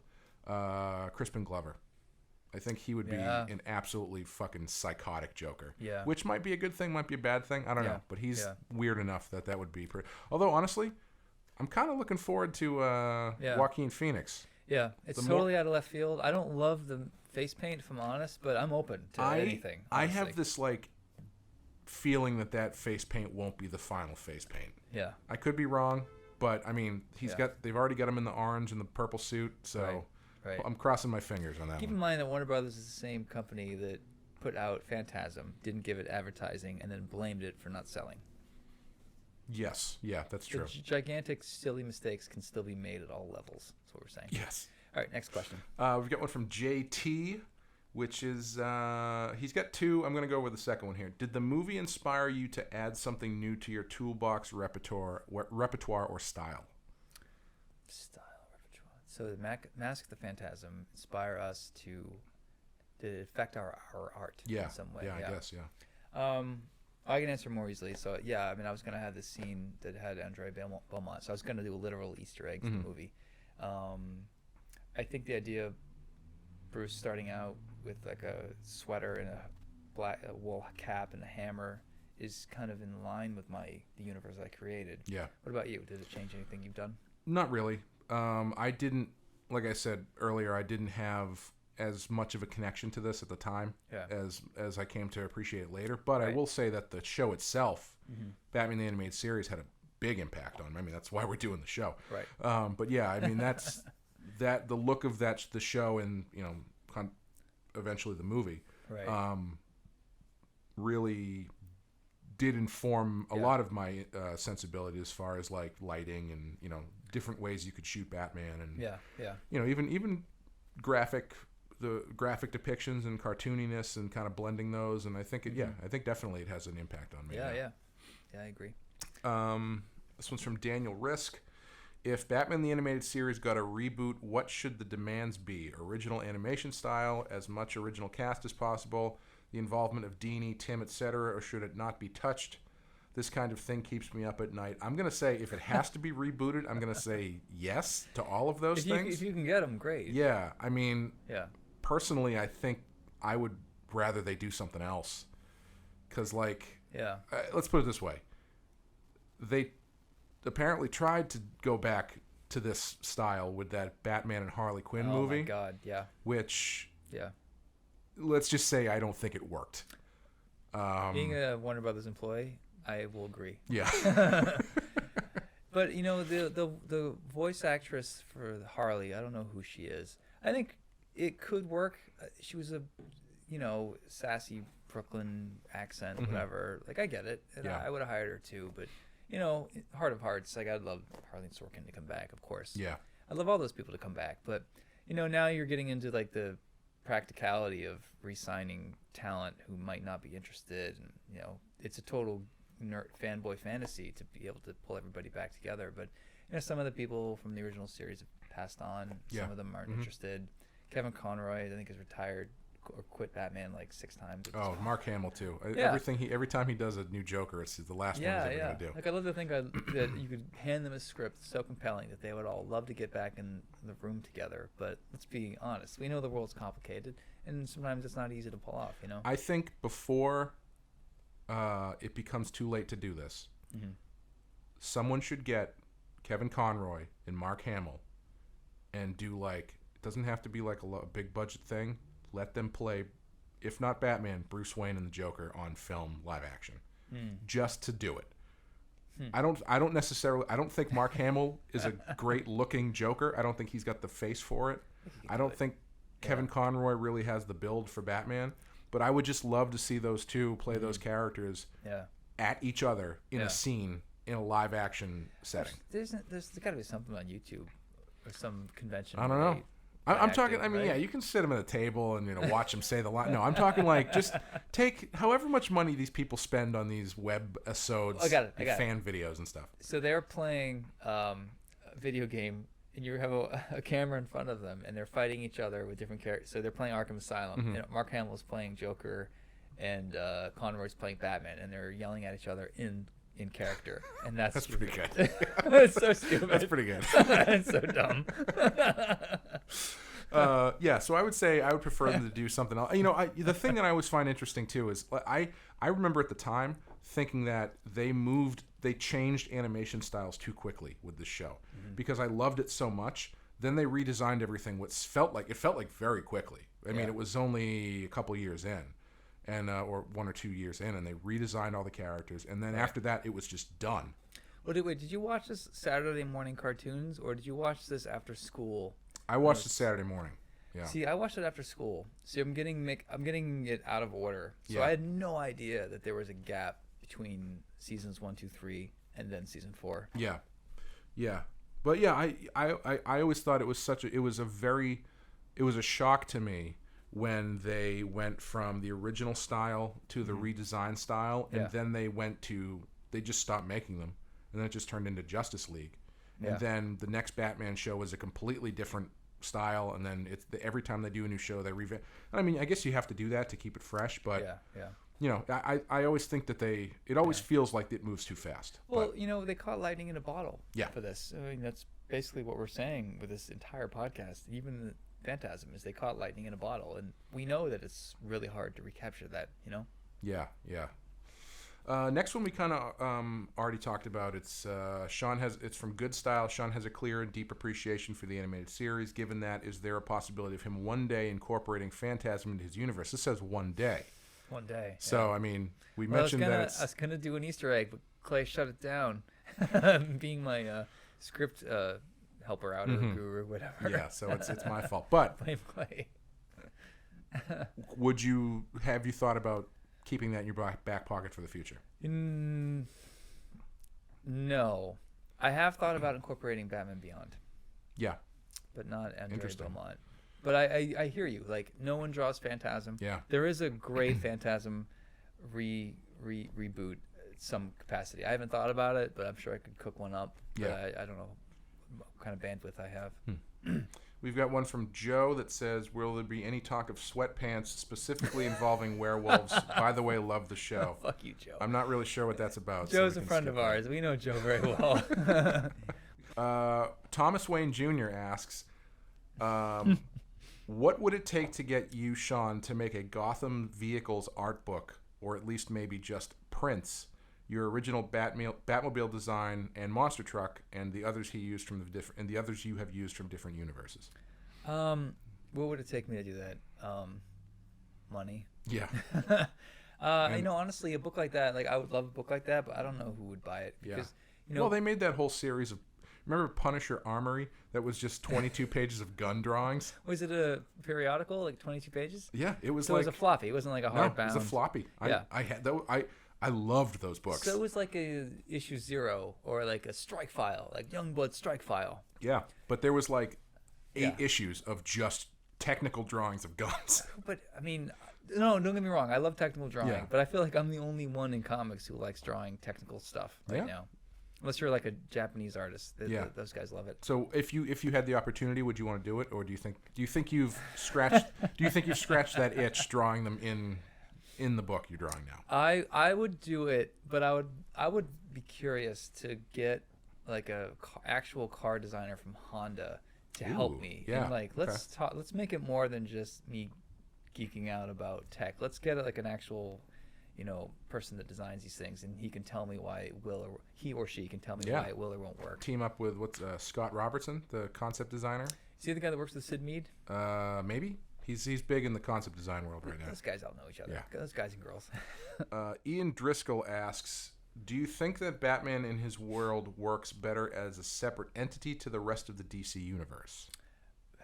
Hard yes. Yeah. I think yes, but I don't think they're mutually exclusive. I think Batman works in the DC universe, but I agree. I prefer Batman. If you're telling a Batman story, I don't think Superman needs to be there, or he doesn't need to be, because then it just answers too many questions. Yeah, it's like you've got shit going on. It's like, well, why didn't Superman just fly in? Yeah, where's Green Lantern? I know. But I mean that's all comics. That's all TV. That's everything. But I mean, Batman is so. He's fairly unique in the universe he's in, because all the other heroes are just like so overly powered, and they got like laser blasts, and they're basically gods. Right. And Batman's just his superpower is money. In a way, like Batman's the Marvel character who somehow ended up in DC. Yeah, 100%. Yeah, he's a god, and he's the best. I think he's the best character, from my favorite anyway. The best universe. So when I started to do Curse of the White Knight, my editor was like, what Frank Miller did was he added Superman and Green Lantern and Green Arrow, whatever. And I was like, yeah, I know. And that might be like the marketing move, and I see why you're pressing me, but I don't know a lot about that stuff. I don't know if I'm the guy to write that shit. Yeah. And I respect it for what it is, but I feel like I want to just create Gotham as an island. Like, yes, there's a real world outside of Gotham, but in a way, it's like this secluded island. And I think that it's more interesting if you sort of cut off communication in a way. Like, you don't address how Gotham fits into the real world. I don't want to see a map where it is. I don't want to talk about New York City. I mean, I had references to, World War II and Nazis. I even hesitated to do that, because then Gotham's tied into actual history. Right. I ended up going with it anyway, but I don't want Superman in my world. I mean, DC calls it the Murphyverse. And now that all the issues have come out, sorry, another tangent. In hindsight, I love it. I'm looking at it and I'm saying, no, I think I've created just a pulpy Batman universe, and I think that's what I should stick with. Yeah. So even when it came to choosing a villain for the sequel, I chose Azrael because he's just Gotham centered. You don't need to address Superman or Wonder Woman. Right. Like, I have World's Finest stories that I'd like to do, but it won't be in the White Knight universe. Yeah, that makes sense. I don't know anyone who's just doing Batman stories that's not connected to other other superhero shit. Yeah, I know. I think I've mentioned this before, but one of the things that drove me insane in the Batman versus Superman movie was that Gotham and Metropolis, you could like see them. Like a river. It was like New York and New Jersey. I was like, ugh. Yeah. It's too close, Yeah. Anytime there's a bank robbery, like Superman could obviously take care of both cities if they're that close. I would like to believe that all of the other superheroes have never been to Gotham City. Yeah. Like it's somewhere where it's like, I've actually never been to Gotham. I hear Gotham's a pretty tough town, and Batman's like, you're right, it is. Well, my one thought I had, because I was debating bringing in Superman, was maybe Batman made every other superhero promise not to interfere with Gotham. Ooh, they thought, like, you know what, I'm going to swoop in, I'm going to stop, Neo Joker from using the ice gun or whatever. And Batman was like, fuck you. This is my playground. Yeah. Leave me alone. So they left Gotham to him, and that's why they allow him, But I don't know how much legs that has legs, that idea. Yeah. Part of me likes to think that Gotham's criminals are just a different breed. Yeah. So if you've got someone who's like more optimistic, who might have more power, like Green Lantern, the Green Lantern shows up in Gotham and is just like, I had no idea it was like this. So I can't deal with this. Yeah. Serial killers wearing face paint and pig masks. It's too much. This one comes from Tony. So guessing. Hey, Tony. Hey, I'm sure he appreciates this. Tony says, where do you guys fall on the Justice League cartoons? Like them? Love them? Any favorite Bat moments or episodes from there? I'm thinking Justice League Universe epilogue, or when he puts on his charm and seduces Cheetah and uses her as a pawn to get out of Luthor and Joker's clutches. I didn't really watch Justice League. I have.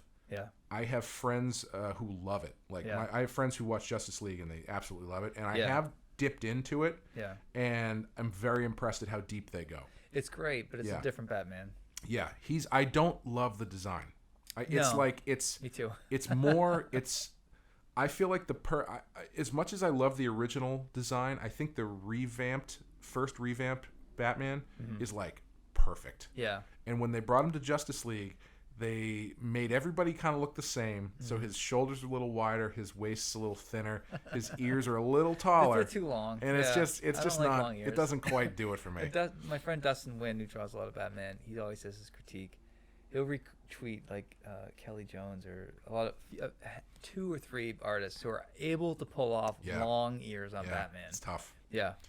I've been chasing that dragon my whole life. Why your long ears? Because that's what I grew up with. The Burton ears are long. Are they really long? They're not super long, but they're longer than I would say. Frank Miller's. Now Clay's looking around at all his action figures. I'm looking at all my toys to compare ear lengths. Can we put a photo up of I'll put a photo of all of them. So, okay, you have the Mignola... Gotham by Gaslight. Those are pretty long. Those are really long. Yeah.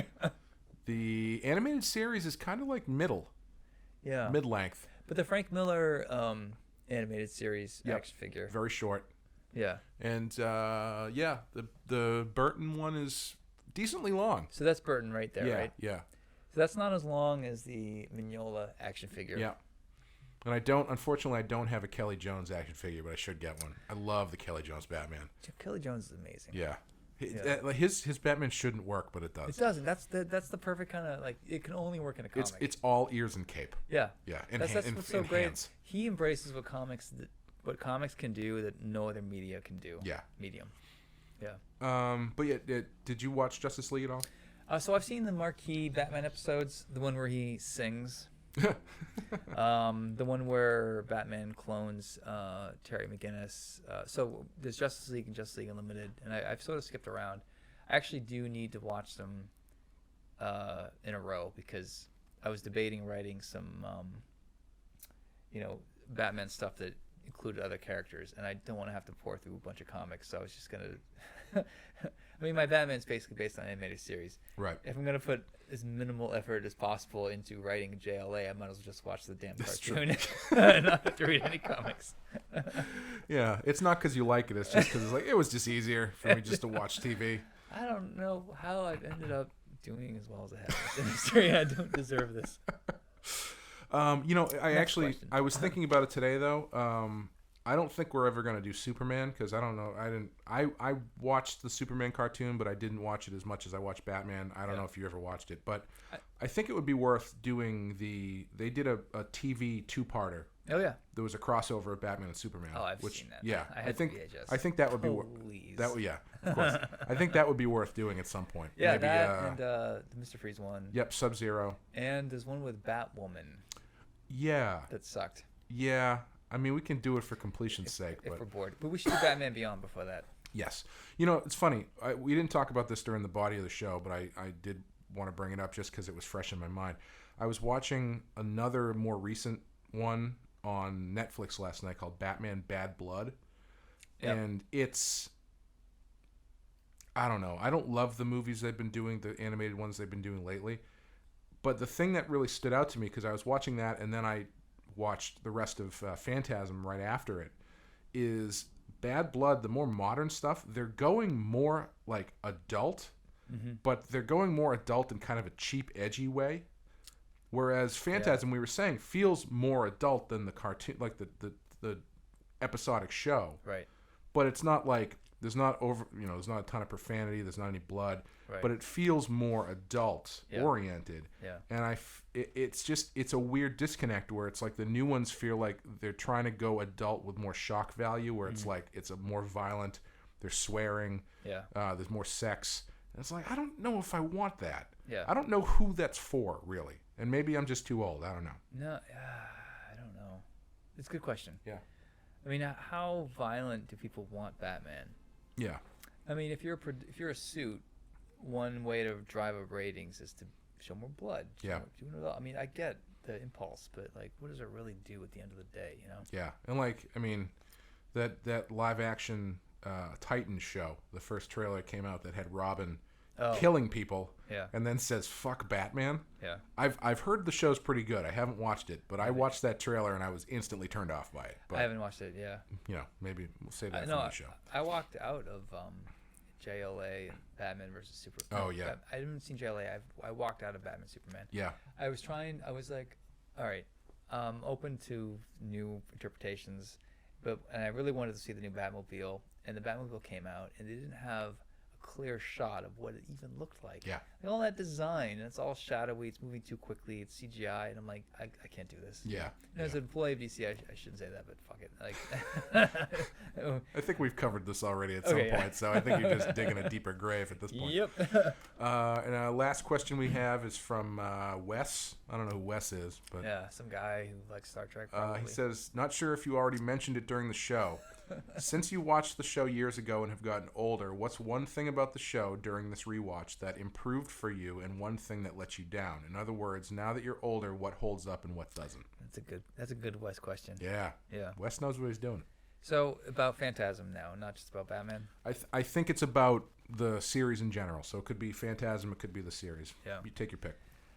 As an adult looking back, the thing that I appreciate is the voice actors, the soundtrack, and the fact that they pulled off a very stylized show in the early 90s where they didn't normally, like He-Man and Thundercats, like they had a look to them, but they were generally referenced from what people actually look like. Yep. Batman has a 90-degree angle jaw. Yep. Like it's very stylized.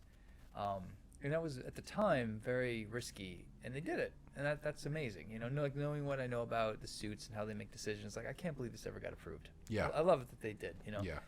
How about you? I have been really surprised at how adult some of the storylines have been. Specifically, the episode where he loses his memory and becomes a homeless guy. Like I remember at the time, I was saying the fact that they talk about homeless people and like drug addicts as actual as they are in real life, instead of just the comic book or cartoon equivalent. I did not remember that at all, and I think it goes a long way to show that these shows that really last are the ones that, while they are kid shows, the people who are making them aren't making them for kids. Right. That like The Simpsons. I love The Simpsons. The Simpsons holds up because there's so much stuff in there that kids don't fucking get. Yeah. And I'm not saying like, wink, wink, like sex jokes or whatever. Yeah.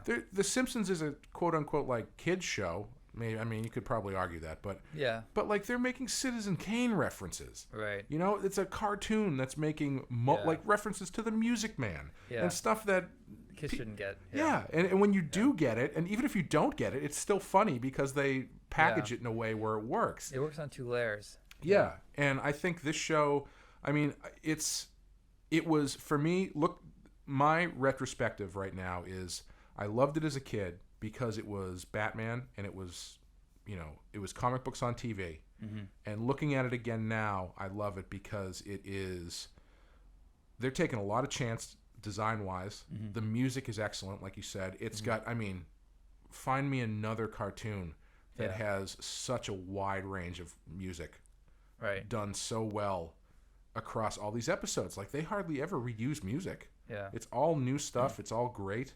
Yeah. The stories are telling. It's just a much more well-crafted show than I think I really understood as a kid. Yeah. For me, the thing that does not hold up is specifically the Joker episodes. I walked away from this series thinking, oh, Joker's a marquee character. His episodes are awesome. Joker's awesome. But as we went back and reviewed the Joker episodes, at least in the order that Amazon puts them in, we didn't get a good Joker episode till the 4th Joker episode. Yeah. Like, they didn't know what to do with them. I didn't really realize until now, as an adult looking back, how badly they handled the Joker. For whatever reason. And I'll bet you there's a lot of interference happening that, maybe until they got to do the Joker episode they wanted to do. And I think the first really great Joker episode that we saw was the one where he was chasing down that guy who ran him off the road. And he was just some guy. Yeah, and I think the Joker is where it feels the most like a kid's show. Yeah. Because the Joker is overly silly.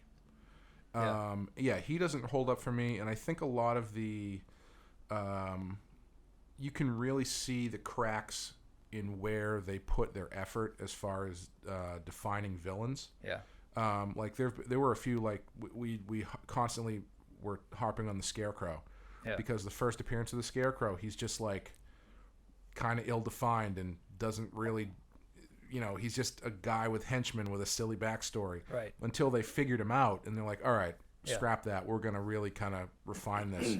I think the stuff that doesn't hold up is the stuff where they don't take a more refined approach to depicting the characters like they do with Clayface or Two-Face or Mr. Freeze. The stuff that they did that's like, it's a kid's show. Let's just do stupid kid shit. Yeah. That's where it fails. When they go, it's a kid show, but let's make it for adults. I appreciate Alfred a lot more now because he is a dick. And in this movie, he's a dick in the movie too. He's very consistent. He constantly interrupts them as they're about to do it. Yeah. He's always like, does anybody want some soda? Sorry. Yes. Even years later when they finally hook up. Yeah. That's right. It had like a ton of sexual innuendos in this movie too. But it wasn't like it wasn't explicit, It was like they did the old. I always think it's funny when they do the kind of the fourth wall breaking thing where people start to kind of make out and the camera's like, well, I don't want to show this. So the camera goes and wanders off towards his dead parents. Yeah. Who are just really staring. A good old Catholic Wayne guilt. Yeah. To kind of piggyback off this, I missed one of the questions from Hoogs. And it says, how do you think Mask of the Phantasm directly influenced animated movies after its release? I think that's kind of tough to answer specifically to movies. Yeah. But I will say, I think the show definitely influenced animated shows afterwards. Yeah. Because I think Batman on, things become a lot more stylized. Because you've got... Around this time, you've got the X-Men. We've talked about the X-Men cartoon. Why it doesn't really work because they're trying too hard to mimic the show, the comic books. Yeah. And in Batman, they're really going back to the old, traditional kind of animation where it's very graphic, very design oriented, and I think that really continues to this day. Yeah. So I mean, for me to answer this question is. What was its influence on modern interpretations of Batman? And I think that it's not necessarily always visual, but I agree with everything you said. I think it's just that here's the high watermark where we should compare ourselves to. If you're going to do a Batman cartoon, you need to compare it to this. It's the thing to beat. And no one's ever beat it as far as I'm concerned. I think it just shows that Batman can be taken seriously and it can be for adults and for kids. And I think that's, for me, the lasting impression that it has is that kind of influence. You know what I mean? Yeah. No, I would absolutely agree with that. Yeah. I think that's a good place to end too. We've talked for a very long time about this. So I hope you guys enjoyed this. I would say the next thing we're probably going to do is jump into season 2, I guess. Yeah.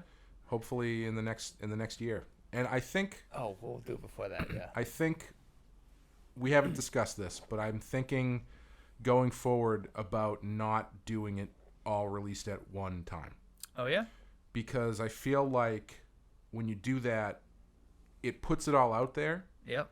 But I also think that it falls off the radar a little bit sooner. Huh, okay. So if you've got them coming out in fairly regular intervals, right, then it has something to look forward to instead of you get a big push at the beginning and kind of dip off.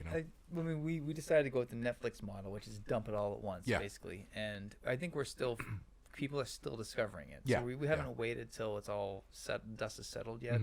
But yeah, I'm happy to do it whichever way you prefer.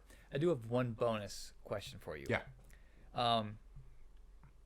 This is some insider baseball, and it's self-serving because it's something that I'm thinking about right now. So I just got an invitation to go to France to do a signing tour. And the guest is me, Frank Miller, and Paul Dini. Yes, I will come. All right. Podcast over. I love both those guys. I've met Frank. I've never met Paul Dini. And the idea of going to France to do these shows, and you really do get a lot of like intimate FaceTime with whoever you're with. Because you're traveling, no one speaks English except for you. Right, so you have a lot of time to get to know somebody. So like being next to Paul Dini for like 5 days straight sounds great. I don't know how he is or who he is, or if he would just be exhausted and go back to his hotel. Who knows? Right. But I'm also, DC wants Curse of the White Knight to be done. Me going out there, I'm losing money. My wife doesn't want me to do that. So if you were me, if you could go, and of course, it's amazing to be invited for this sort of thing, for them to pay for your plane ticket. Like, all that aside, but be honest, like, do you think it would be a good idea to delay that just to go to France to chew Paul Dini's ear off for 5 days straight? Not knowing how he'd react. Because if I unload on him, he'd be like, dude, you changed my life. Like, if I do that on the first night, if I've had too many glasses of wine, it could be really bad for the rest of it. Well, I mean, if you plan on getting it if you plan on recording it so we can put it out as a podcast episode, I would say absolutely. So you're going to come and bring 2 microphones? Yeah. No, we'll each get a flower that we wear, and each one will have a microphone in it. Exactly. No, I would say, me personally, I feel like that's hard to pass up. And I would cite previously on the show, you have said that you are done working with writers, but if you were ever to work with another writer, you would want to work with Paul Dini. Right. So, damn it. I'm going to say, I should go. Here's your opportunity to make that happen. Yeah. Here's my worry, though. From what I understand, maybe he's an introvert. I am. You know how I can come across sometimes. I'm super hard. Like those guys on Wall Street who fucked the whole economy over because they were too competitive. That's me. Like I am that personality. Like you don't want to give me that kind of power. Blame your debt on Sean, everyone. Like I'm just too. I'm not. It's just I'm self-destructive, and if I get in the bar with him 5 nights in a row, I'm just gonna be like filtering myself. Like, don't tell me you love his stuff. Don't tell me you love Grey Ghost. Like, I have this podcast that I do with my friend. I know. And my wife would be there, like squeezing my knee, and I'm like, fuck it, I'm Paul Dini. Like, he's like, yeah, you told me the last 4 nights, asshole. That's what I'm worried about. Well, I mean, I have faith in your business acumen. Let's put it that way. My wife doesn't. Okay, I'm just saying, if you want to put the extra effort in, not to do that, it's possible. Yeah. All right. Well, to be continued. We'll see what happens. Yeah, and if we get him on the podcast, that's just a plus. I think this kind of tanked that proposition. Yeah. Once this comes out, you're disinvited. I think that's understood. Much. Yeah. Pretty much. But yeah, anyway, thank you guys so much for listening. Thanks for all your feedback. Thanks for all your questions. And we will be back probably sometime in the new year with season 2 of Batman the Animated Series. So thanks a lot, guys. We'll talk to you soon.